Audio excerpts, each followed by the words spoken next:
입니다. 네, 오늘은 누가복음 15장 17절부터 32절까지의 말씀인데요. 그 잃어버린 영혼에 대한 하나님 아버지의 마음을 나타내는 비유, 그 세 번째 비유입니다. 오늘은 제가 말씀을 읽어드리려고 합니다. 원래는 이 말씀 자체가 예수님께서 읽어주시는 이야기죠. 그래서 제가 물론 예수님 아니지만 이 말씀 이제 읽어드릴 때 좀 그 모습들을 한번 상상하면서 그렇게 한번 머릿속으로 그 모습들을 한번 떠올려 보시면 어떨까 싶습니다. 그래서 누가복음 15장 17절부터 32절까지의 말씀을 제가 읽어드리겠습니다. 이에 스스로 돌이켜 이르되 내 아버지에게는 양식이 풍족한 품꾼이 얼마나 많은가. 나는 여기서 주려 죽는구나. 내가 일어나 아버지께 가서 이르기를 아버지 내가 하늘과 아버지께 죄를 지었사오니 지금부터는 아버지의 아들이라 일컬음을 감당하지 못하겠나이다. 나를 품꾼의 하나로 보소서 하리라 하고 이에 일어나서 아버지께로 돌아가니라. 아직도 거리가 먼데 아버지가 그를 보고 측은히 여겨 달려가 목을 안고 입을 맞추니 아들이 이르되 아버지 내가 하늘과 아버지께 죄를 지었사오니 지금부터는 아버지의 아들이라 일컬음을 감당하지 못하겠나이다 하나 아버지는 종들에게 이르되 제일 좋은 옷을 내어다가 입히고 손에 가락지를 끼우고 발에 신을 신기라. 그리고 살찐 송아지를 끌어다가 잡으라. 우리가 먹고 즐기자. 이내 아들은 죽었다가 다시 살아났으며 내가 잃었다가 다시 얻었노라 하니 그들이 즐거워하더라. 맏아들은 밭에 있다가 돌아와 집에 가까이 왔을 때 풍악과 춤추는 소리를 듣고 한 종을 불러 이 무슨 일인가 물은데 대답하되 당신의 동생이 돌아왔음에 당신의 아버지가 건강한 그를 다시 맞아들이게 됨으로 인하여 살찐 송아지를 잡았나이다 하니 그가 노하여 들어가고자 하지 아니하거늘 아버지가 나와서 권한대 아버지께 대답하여 이르되 내가 여러 해 아버지를 섬겨 명을 어김이 없거늘 내게는 염소 새끼라도 주어 나와 내 벗으로 즐기게 하신 일이 없더니 아버지의 살림을 창녀들과 함께 삼켜버린 이 아들이 돌아오매 이를 위하여 살찐 송아지를 잡으셨나이다. 아버지가 이르되 예 너는 항상 나와 함께 있으니 내 것이 다 내 것이로되 이 동생은 죽었다가 살아났으며 내가 잃었다가 얻었기로 우리가 즐거워하고 기뻐하는 것이 마땅하다 하니라. 아멘. 네, 오늘 말씀의 제목은 아버지 저는 어떤 아들입니까? 라는 제목입니다. 우리 자매분들께는 아버지 저는 어떤 딸입니까? 라는 제목과 똑같겠죠. 앞서 말씀드린 것처럼 오늘 나오고 있는 이 이야기는 예수님께서 우리들에게 들려주시는 이야기입니다. 하나님 아버지의 그 마음, 잃어버린 영혼들을 향한 마음이 얼마나 간절한가 그것을 말씀해 주고 있는 세 번째 이야기죠. 우리가 너무나 잘 알고 있는 이야기죠. 바로 탕자 이야기입니다. 우리가 볼 때 이 둘째 아들의 모습은 어떻습니까? 너무나 철이 없고 악하죠. 하지만 그 아들을 어떻게 해요? 아버지께서 품어주시죠. 사랑으로 보듬어 주시고 용서해 주십니다. 그래서 이 이야기는 우리 그리스도인들에게 뿐만 아니라 예수님 믿지 않는 사람들에게도 참 많은 감동을 주는 그런 감동 스토리죠. 그런데 우리가 이것을 그 당시에 이제 이스라엘의 배경을 더해서 살펴보면 그 이야기에 숨어 있는 더 깊은 의미들을 우리가 발견할 수 있게 되는 거죠. 특히 둘째 아들이 이 아버지에게 유산을 달라라고 요구하면서 어떻게 말씀합니까? 이 누가복음 15장 12절에서는 우리가 읽지는 않았지만 이렇게 이야기합니다. 그 둘째가 아버지에게 말하되 아버지여 재산 중에서 내게 돌아올 분깃을 내게 주소서. 좀 어렵게 쓰였지만 쉽게 말하면 내가 받을 유산을 달라는 겁니다. 신명기 21장에는 이스라엘의 그 유산 상속에 대한 규정이 나와요. 무엇이냐면 만약에 아들이 2명이라면 첫째 아들에게는 아버지가 죽으면 3분의 2의 재산을 줍니다. 그리고 둘째 아들에게는 3분의 1의 재산을 줘요. 그런데 여기서의 그 규정은 뭐예요? 죽으면이라는 규정이에요. 아버지가 죽으면. 일단 그것부터 말이 안 되죠. 아버지 아직 살아있어요. 아버지 아직 살아계십니다. 그런데 이 아들이 뭐예요? 내가 받을 재산을 달라. 둘째 아들이니까 뭡니까? 아버지 재산의 3분의 1을 내게 달라는 거예요. 거기서부터 말도 안 되는 요구죠. 말도 안 되는 이야기를 하고 있는 겁니다. 그냥 우리가 생각하는 그런 철없는 아들 있죠. 집 나간 철없는 아들.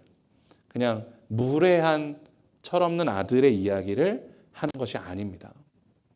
그래서 이 이야기를 보면서 좀 너무나 궁금했던 한 목사님이 이스라엘 유학 중에 사귀게 된 한 유대인 랍비에게 가서 이 이야기를 한번 들려줬대요. 그러니까 유대인 랍비들은 신약 성경 거의 읽지 않습니다. 그 사람들. 그러니까 이게 뭐 신약에 나온 이야기인지도 모르는 거죠. 그러면서 이제 이 이야기를 들려줬더니 막 이 유대인 랍비가 막 엄청나게 흥분하더라는 거죠. 그러면서 그 둘째 아들 그거 죽어 마땅한 녀석이라고 막 이렇게 이야기하더라는 거예요. 그래서 왜 그렇게까지 흥분하냐라고 그 목사님이 물어보았더니 하는 이야기는 뭐냐 하면 이 둘째 아들이 아버지에게 자기 유산을 지금 달라고 이야기하는 것은 나는 당신이 죽었으면 좋겠다라고 하는 표현과 같다는 거예요. 그리고 나는 당신이 죽을 때까지 기다릴 수 없으니까 아버지에게 지금 이런 얘기하는 거예요. 난 당신이 죽을 때까지 기다릴 수 없으니까 그냥 당신이 죽은 거로 생각하고 살 테니까 그 재산 나에게 줘라라고 말하고 있는 것입니다. 그러면서 유대인 랍비가 흥분해서 막 그러더라는 거예요. 이런 아들은 가만히 두면 안 된다. 율법으로 처단해야 된다. 막 이런 이야기를 실제로 했다는 거죠. 지금 이 둘째 아들이 하는 고백은 그거예요. 내 인생에 아버지 필요 없다. 당신 같은 아버지 이제 나는 없는 거로 생각하겠다. 그냥 당신이 죽었으면 좋겠다. 둘째 아들은 단순히 돈을 요구하는 게 아닙니다. 아버지와의 관계를 뭐예요? 끊어내는 거죠. 더군다나 전체적인 맥락을 보면 이 아버지는 어떤 아버지예요? 선한 아버지예요. 그런 말을 들을 만한 아버지가 아니에요. 너무나 선한 아버지예요. 그러니까 이 둘째 아들의 아버지에 대한 태도는 무엇으로부터 나온 거예요? 악함입니다. 근본적인 악함이에요. 그러니까 이 둘째 아들은 정말 악한 사람이에요. 그냥 그대로도 악한 사람인데 10계명의 5번째 계명 뭡니까? 내 부모를 공경하라는 계명을 완전히 무너뜨린 그런 아들인 거예요. 그래서 지금 시대라면 모르겠지만 그 당시 예수님 시대 때는 정말 아버지가 이것을 문제 삼으면 어떻게 해요? 그 아들에게 처벌을 내릴 수도 있는 그러한 상황이었던 거죠. 그런데 아버지가 어떻게 합니까? 이 둘째 아들에게 재산을 줍니다. 여기서 중요한 거 뭐예요?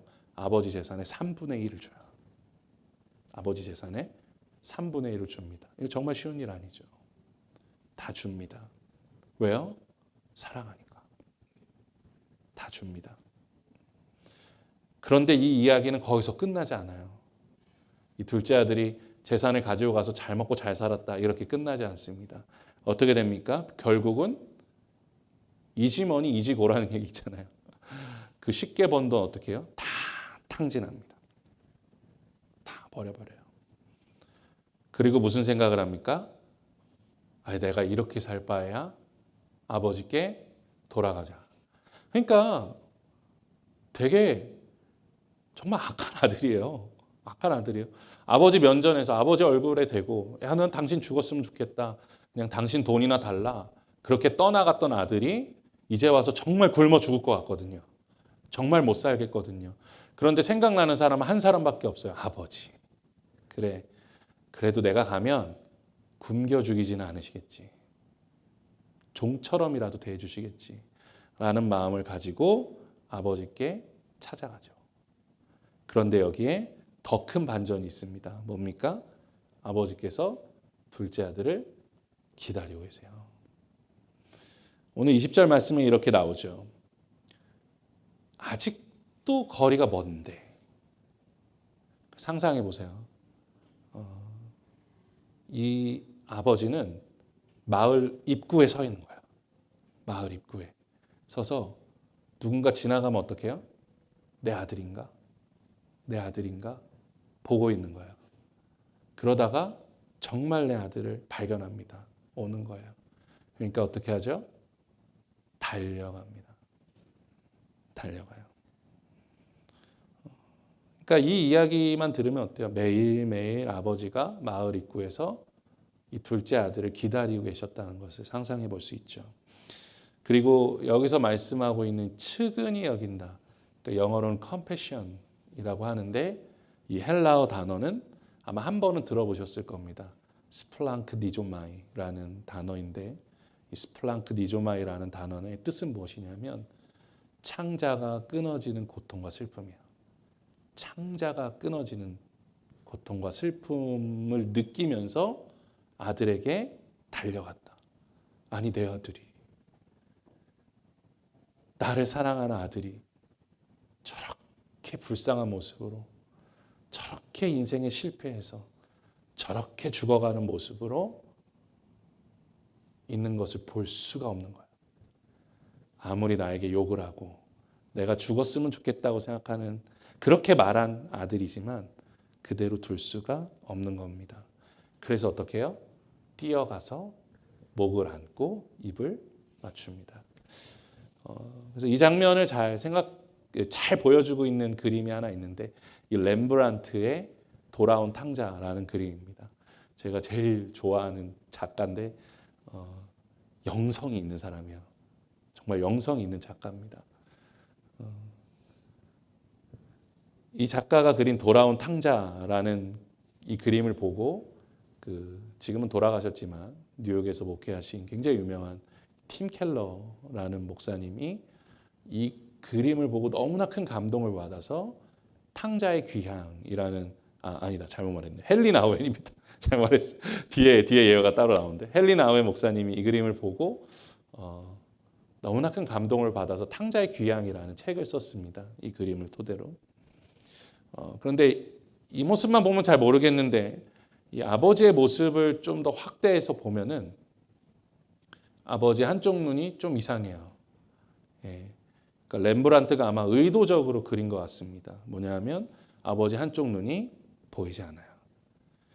그러니까 이 의도에 대해서 렘브란트가 이야기하지 않았지만 두 가지로 해석해 보면 헨리 나우엔이 해석하는 겁니다. 두 가지로 해석해 보면 첫째는 이 아버지는 원래 눈이 안 보여요. 한쪽 눈이 안 보입니다. 그래도 매일매일 마을 입구에 나아가서 그 보이지 않는 눈으로 아들을 기다리고 서 있었던 거죠. 그리고 두 번째 해석은 더 슬픕니다. 이 아버지가 아들이 돌아오기만을 기다리면서 마을 입구에 서서 그 잘 보이지 않는 눈으로 아들을 찾다가 결국은 한쪽 눈이 멀게 되었다라는 그런 해석이죠. 렘브란트도 상상으로 그렸을 겁니다.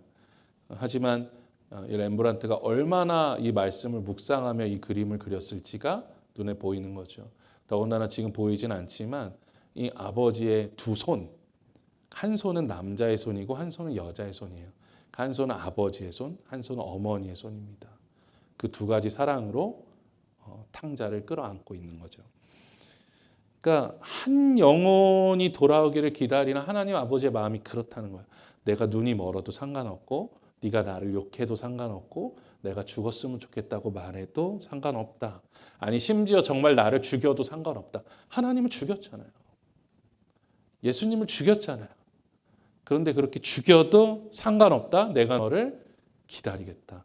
돌아오기만 해라. 스플랑크니조마이. 내 창자가 끊어질 정도로 너를 사랑한다. 이게 바로 우리 아버지 되시는 하나님의 사랑이죠. 저도 그런 아버지로서 자신 없습니다. 제가요? 말도 안 되는 이야기죠. 그런 어머니로서 자신 있는 어머니 계신가요? 정말 가능할까요? 우리가 생각할 때 이 불가능한 사랑을 하나님은 우리에게 하시는 거죠. 그냥 말로만 하시는 사랑이 아닙니다. 실제적인 약속이에요. 나 너 기다리겠다. 내가 너 품어주겠다. 너 용서하겠다. 너에게 자비를 베풀겠다. 긍휼을 주겠다. 돌아오기만 해라. 돌아오기만 해라. 그것이 잃어버린 영혼들을 향한 누구의 마음인가요? 하나님의 마음. 아버지의 마음이죠. 그래서 그 하나님 아버지께로 돌아오는 그 순간이 우리 인생의 어떤 순간입니까? 가장 축복된 순간입니다. 우리가 예수 믿고 살아간다는 것이 그래서 어떤 거예요? 우리 삶의 최고의 축복인 거죠. 최고의 축복. 아버지 품에 안겨 있다는 것. 아버지 품에 내가 있다는 것. 그것이 우리 그리스도인들이 누릴 수 있는 이 세상 최고의 축복인 줄로 믿습니다. 그래서 우리가 그 축복을 알고 있다면, 그 아버지의 사랑을 알고 있다면 어떤 사람이 돼야 돼요? 그 복을 흘려보낼 수 있는 그런 사람이 되어야 하는 줄로 믿습니다.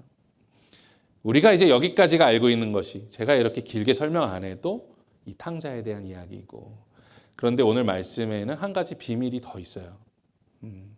바로 첫째 아들에 대한 말씀입니다. 우리가 상대적으로 이 메시지가 둘째 아들에 대한 메시지가 너무 강해요. 너무 강력해요. 그러다 보니까 이 첫째 아들에 대한 생각은 그냥 이렇게 넘어갈 때가 많은데, 요즘 성서학자들은 이 이야기의 진짜 주인공은 둘째 아들이 아니라 첫째 아들이다라고 해석하시는 분들이 많습니다. 이제 나온, 제가 아까 말씀드렸던 그 뉴욕에서 목회하신 이 팀 켈러 목사님이 탕부 하나님이라는 책을 썼는데, 그 책에 이제 첫째 아들을 중심으로 이 이야기를 해석하는 책을 쓰셨어요. 그러니까 첫째 아들은 유대인들 또 바리새인들을 의미하고 있는 것이고, 둘째 아들은 넓게는 이방인들, 그리고 좁게는 유대인들 중에서도 어떤 이들이에요? 죄인들에 대한 비유를 하고 있는 거죠. 뭐 세리와 창녀와 같은 사람들 비유를 하고 있는 겁니다. 그리고 예수님께서 이 비유를 말씀하실 때 그 이야기를 듣고 있는 대부분의 사람들은 어떤 사람들이에요? 유대인과 바리새인들, 즉 첫째 아들들이에요. 첫째 아들들에게 하는 이야기입니다. 첫째 아들에 대해서 그래서 우리가 생각해 봐야 돼요. 그는 어떻게 보입니까? 굉장히 의로워 보여요. 사실 오늘 말씀에서 아무 잘못도 하지 않은 것이 사실이에요. 실제로 그렇죠. 둘째 아들이 막 난리를 치잖아요. 아버지 저주하고 아버지의 재산을 뜯어내가지고 혼자 떠나서 막 즐기고 살 때에도 첫째 아들은 어떻게 했습니까? 아버지 곁을 지켜요. 아버지 일을 돌봅니다. 아버지 곁에 있었고, 오늘 말씀만 보더라도 이 아들이 게으름을 부리지 않았어요. 최선을 다해서 아버지를 도왔습니다. 섬겼습니다. 그래서 사실 오늘 말씀에 나오는 이 28절에 나오는 이 첫째 아들의 분노가 우리가 이해가 돼요. 이해가 돼야 됩니다. 그래서 28절 말씀 보시면 이 첫째 아들이 뭐라고 이야기합니까? 그 전에 말씀 한번 보여주시겠어요? 이 전의 말씀. 뭐라 그럽니까? 이 다음. 미안해요. 이 다음이네요. 이 다음. 이 둘째 아들에 대해서 하는 첫째 아들의 평가가 뭐예요? 아버지의 살림을 창녀들과 함께 삼켜버린 저런 녀석을 위해서 아버지 왜 기뻐하시냐. 이 평가가 어때요? 당연해 보여요. 만약 우리가 첫째 아들의 입장이라면 이렇게 말할 수 있어요. 그리고 이것이 그 당시에 있던 많은 유대인들과 바리새인들의 실제 생각이었습니다. 예수님이 오셔서 그리스도로서의 사역을 막 보여주셨죠. 여러 가지 기적들을 보여주시고 하나님 나라의 복음을 막 전파하셨습니다. 그때 많은 사람들이 믿었어요. 그래, 예수님이 구원자이신 게 분명해. 그리스도이신 게 분명해 라고 생각했습니다. 그런데 그 예수님께서 사역하실 때마다 어떻게 하세요? 이방인들을 만나세요. 죄인들과 함께 하십니다. 그러니까 대대로 하나님을 섬기면서 율법을 지키면서 경건하게 살아온다고 생각했던 유대인들과 바리새인들이 예수님께 어떤 반응을 보입니까? 아, 같은 죄인이구나. 이방인과 같이 부정한 사람이구나 라는 생각을 합니다. 왜요? 분노하는 거죠. 분노하는 겁니다. 아니, 그동안 하나님을 열심히 섬긴 사람들은 누구예요? 우리들이요. 열심히 기도하고 하나님 말씀 보고 열심히 봉사한 사람들은 누굽니까? 우리 유대인들이에요. 우리 바리새인들입니다. 그런데 그리스도로 온 이라 하는 그 예수가 어울리는 사람들은 누굽니까? 그동안 부정하다고 생각했던 이방인들, 또 부정한 일을 실제로 저지르고 있는 죄인들, 세리와 창녀들, 그들과 가까이 하며 즐기며 복음을 전하는데, 그런데 그들이 어떻게 해요? 하나님께 돌아와요. 하나님께 돌아옵니다. 그러니까 유대인들이 어떻게 해요? 화가 나죠. 분노합니다. 마치 첫째 아들처럼. 아니, 저렇게 하나님께 받은 은혜들을 창녀들에게 다 갖다 버린 저 이방인들, 저 죄인들이 하나님께로 돌아오다뇨. 어떻게 그런 축복을 받을 수가 있습니까? 이 유대인들과 바리새인들이 분노하는 거예요. 심지어 그래서 그들은 어떡합니까? 예수님을 같은 죄인 취급하죠. 같이 부정한 취급합니다. 어떻게 보면 지금 첫째 아들이 이 아버지에게 하고 있는 이야기는 그거예요. 아니, 어떻게 저런 자기 동생이라고도 부르고 싶지 않은 저런 녀석을 아버지가 어떻게 받아줄 수 있습니까? 물론 충분하게 화낼 만한 상황입니다. 그래서 이 첫째 아들의 분노가 이해는 됩니다. 하지만 아까 말씀드린 그 팀켈러 목사님께서 탕보 하나님이라는 책에서 지금의 이 첫째 아들의 모습이 바로 이 시대를 살아가는 그리스도인들의 모습하고 너무나 닮아 있다라고 말씀합니다. 그래서 이렇게 이야기합니다. 첫째 아들은 겉보기에는 순종적이었지만 그의 마음에는 자신의 노력과 순종에 대한 대가와 권리를 받기 원하는 마음이 있었다. 그의 아버지에 대한 순종은 은혜가 아닌 자기 의로 비롯되었던 것이다. 이러한 첫째의 영적인 상태는 당시 유대인들과 바리새인들의 모습이며 이는 지금 신앙생활을 하는 우리 그리스도인들의 모습과 많이 닮아 있다. 첫째 아들은 늘 아버지 곁에 있는 것 같았지만 그의 마음은 자신의 의로 가득 차서 둘째 아들과 마찬가지로 아버지와 멀어져 있었던 것과 다르지 않은 것이다. 너무나 공감이 되는 이야기였습니다. 사랑하는 성도 여러분, 그럼 결국 아버지 곁을 떠나 있는 사람들은 누구입니까? 두 아들 모두예요. 두 아들 모두입니다. 둘째 아들만 물론 심했죠. 하지만 둘째 아들만 아버지로부터 떠나 있었던 것이 아니고 첫째 아들도 아버지와 함께 있는 것 같았지만 어떻게 그 마음은 떠나 있었던 거예요.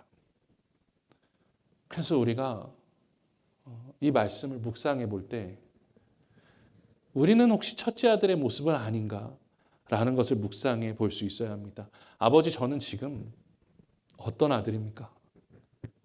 방황하고 있는 둘째 아들입니까?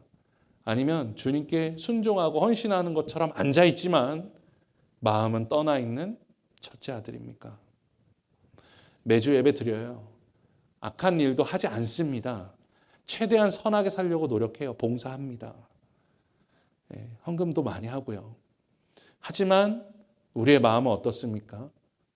정말 아버지의 마음을 닮아가고 있습니까? 아버지와 항상 함께 하고 있습니까? 우리 마음이. 정말 아버지를 사랑하는 마음이 우리 삶에 있습니까? 오늘 말씀에서 이야기하고 있는 이 아버지가 첫째 아들에게 바라는 것은 단 한 가지입니다. 그것은 무엇입니까? 오늘 말씀에 분명하게 이야기하죠. 바라는 한 가지. 딱 하나예요. 뭡니까? 나와 함께 기뻐하자. 나와 함께 기뻐하자. 아버지가 바라는 거 사실 그게 전부예요. 첫째 아들이 열심히 일하는 거 한마디를 안 하면 너 열심히 일해라라고 한 적 없어요. 아버지가. 예. 네가 우리 가문을 일으켜야 된다. 이제 둘째는 버렸다. 그런 얘기 하지 않습니다. 예. 한마디 하는 것 이것입니다. 나랑 함께 기뻐하자. 나랑 함께 기뻐하자. 그러니까 나와 같은 마음을 품자. 라고 하나님께서 그 아들에게 말씀하시는 거예요. 그래서 이 말씀을 깊이 묵상하면 묵상할수록 드는 생각은 무엇이냐면 아버지 너무나 외로우셨겠다. 하나님 아버지께서 얼마나 외로우셨을까? 하나님 아버지의 마음이 얼마나 아프셨을까? 첫째 아들은 좋아요. 자기 일 열심히 돕습니다. 정말 사실 자랑스러워요. 그런 사람들 유대인들이죠. 자랑스러운 사람들이에요. 하나님 말씀 지키며 살아가는 거 보면 대단합니다. 하지만 그들이 가지고 있는 그 자기의 의로움, 그것들이 아버지의 마음을 아프게 해요. 둘째 아들은 사실 더 심해요. 아버지를 조롱하고 저주하고 아버지께 받은 은혜 생각하지 않고 자기 마음대로 살아가려고 합니다. 마음이 아프죠. 아버지의 첫째 아들도 둘째 아들도 결국은 아버지로부터 멀어지는 삶을 살고 있었던 것이죠. 그런데 그 아버지는 어떻게 합니까? 그 외로우신 아버지, 그 슬픔이 가득 찬 아버지가 둘째 아들이 돌아오자 그 모든 것을 다 잊어버리시고 그 아들을 품고 잔치를 벌이시죠. 그리고 그 와중에 또 삐져서 화가 나서 집 안으로 돌아오지 않는 첫째 아들에게 찾아가서 그를 위로하고 다시 초청합니다. 그러니까 이 두 아들을 보면 둘째 아들도 첫째 아들도 다 잘못이 있어요. 그런데 늘 항상 미안해 하시는 분은 누구예요? 아버지예요.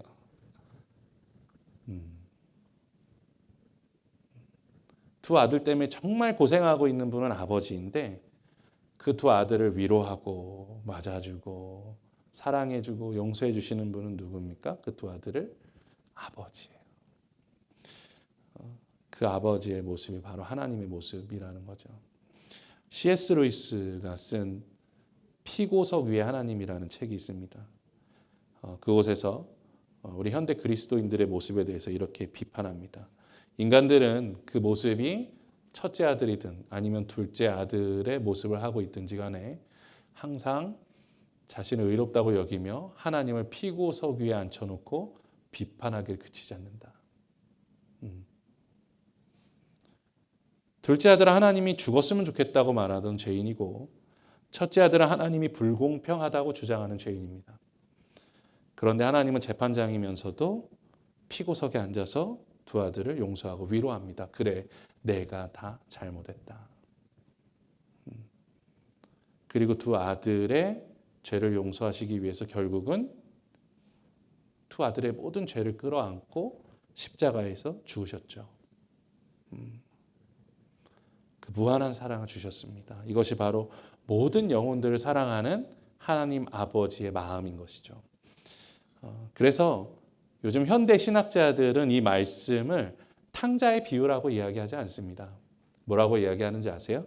이 이야기를 아버지의 사랑 이야기라고 이야기합니다. 그래서 우리도 더 이상 이 이야기를 제가 물론 이해하기 쉽게 말씀드렸지만 탕자의 비유라고 말씀하지 마시고 뭐라고요? 아버지의 사랑 이야기. 아버지의 사랑 이야기. 결국 이 이야기의 주인공은 누구예요? 아버지예요. 그래서 저는 사실 제가 신학생 때 한 문학 수업 중에 신학교니까 이런 과제를 내준 적이 있어요. 이 탕자 이야기의 뒷스토리를 한번 지어서 제출해봐라. 제가 제출해서 A+ 받았습니다. 그런데 어떤 이야기를 썼냐 이렇게 썼어요. 첫째 아들은 여전히 아버지를 정죄하는 마음이 가득한 채로 살아가고 있습니다. 그는 모든 일에 불평불만을 하며 아버지의 마음을 전혀 이해하지 못하고 있습니다. 둘째 아들은 아버지의 재산을 다시 훔쳐 집을 나갔습니다. 아마도 그는 돈이 다 떨어지면 다시 집에 돌아오겠죠. 그런데 아버지는 어떻게 하고 계실까요? 여전히 그 마을 입구에서 아들을 기다리고 계십니다. 예. 충분히 상상해 볼 수 있는 이야기예요. 충분히 생각해 볼 수 있는 이야기죠. 이 이야기의 전개가 그렇게 쭉 이어진다 하더라도 하지만 항상 변하지 않는 것이 있습니다. 그것은 무엇입니까? 두 아들을 향한 아버지의 마음입니다. 그것은 절대로 변하지 않아요. 그것이 바로 우리 그리스도인들을 향한 하나님 아버지의 마음이죠. 예레미야 3장 22절, 23절에서 이렇게 말씀합니다. 우리 한 목소리로 함께 읽어봅시다. 여호와의 인자와 긍휼이 무궁하심으로 우리가 진멸되지 아니함이니이다. 이것들이 아침마다 새로우니 주의 성실하심이 크시도소이다. 아멘. 하나님이요, 우리를 참으세요. 언제마다요? 매일 아침마다. 매일 아침마다 우리를 참으세요. 매일 아침마다. 네. 그 다음 말씀 함께 읽어볼까요? 로마서 8장 38절과 39절 말씀입니다. 내가 확신하노니 사망이나 생명이나 천사들이나 권세자들이나 현재일이나 장래일이나 능력이나 높음이나 깊음이나 다른 아무 피조물이라도 우리를 우리 주 그리스도 예수 안에 있는 하나님의 사랑에서 끊을 수 없으리라. 그 어떤 것도 하나님의 사랑에서 우리를 끊어낼 수 없다. 이 약속이 그냥 입으로 하는 약속이 아니에요. 실제적으로 지켜지고 있는 약속이고 지금도 지켜지고 있는 약속이죠. 그리고 히브리서 13장 8절에서 말씀하죠. 예수 그리스도는 어제나 오늘이나 영원토록 동일하시다. 영원히 변치 않으신다. 우리를 향한 그 사랑, 그 자비, 그 용서, 그 은혜는 절대로 변하지 않는다. 분명하게 말씀하고 있습니다. 그렇기 때문에 우리에게 필요한 것은 너무나 분명합니다. 주님께로 돌아가는 거예요. 그리고 주님과 마음으로 동행하는 겁니다. 주님께 돌아가는 것, 주님과 마음으로 동행하는 것. 그래서 하나님의 임재 연습이라는 책에서 로렌스 형제가 다음과 같이 이야기해요. 기도는 우리의 감정을 때로는 변덕으로 이끌어갑니다. 또 하나님의 말씀을 많이 읽을 때면 때로는 그것이 우리를 의롭게 만든다고 생각하기도 합니다. 하지만 우리를 언제나 사랑하시는 하나님의 은혜를 믿는 믿음이 있다면 그것이 아무리 차고 넘쳐도 우리를 결코 잘못된 길로 이끌어가지 않습니다. 기도하기 전에, 하나님 말씀 보기 전에, 일하기 전에, 잠자기 전에 믿음을 묵상하십시오. 은혜를 바라보십시오. 하나님과 동행하십시오. 우리가 그 삶을 살아갈 수 있게 되기를 간절히 소망합니다. 다시 한번 그 제목을 한번 던져보겠습니다. 아버지, 나는 어떤 아들입니까? 지금 나는 어떤 자녀입니까? 그런데 아버지는 그게 중요하지 않다고 말씀합니다. 네가 나의 자녀인 게 중요하지. 우리가 그 은혜를 오늘도 기억하며 우리 주님 믿는 믿음 안에서 늘 주님과 함께 동행하는 우리 사랑하는 하비스터스 성결교회 성도님들 되시기를 주님의 이름으로 간절히 축원합니다. 우리 시간에